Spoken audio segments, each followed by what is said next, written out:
So, last week my friends and I decided to add some culture to our lives and start a book club. Being the overachievers we are, we picked War and Peace as our first book, because someone, looking at you, Greg, said, "How hard can it be?" We all agreed to read the whole thing in just 1 week, because apparently none of us value sleep or sanity. The plan was simple: meet at Jenny's house, eat questionable homemade snacks, and discuss Russian literature like the intellectuals we pretend to be. When I walked in, I immediately noticed something was off. Instead of the imposing brick of War and Peace, everyone was clutching a different book. Jenny had a book titled War, The Art of Strategy, Greg was waving around Inner Peace for Dummies, and Sarah, ever the rebel, brought Star Wars, the visual dictionary. Even the snacks were confused. There were cupcakes labeled True Streets and Battle Brownies.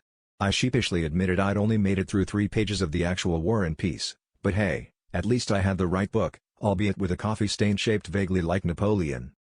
We spent the first half hour trying to figure out if we'd all suffered a collective reading comprehension meltdown or if someone had sabotaged the group text. Turns out, Jenny had just said let's read War and Peace, but autocorrect struck again and the text went out as let's read War or Peace.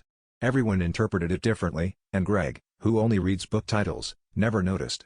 After some heated debate, and a cupcake throwing incident, we realized none of us were remotely prepared to discuss Tolstoy, but we were all ready for a good argument.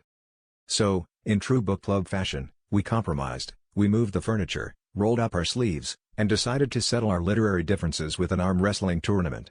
Turns out, when you can't agree on War or Peace, you might as well go for a little friendly combat, because nothing says intellectual discourse like trying to break your friend's arm over a table and calling it Tolstoy's test of strength.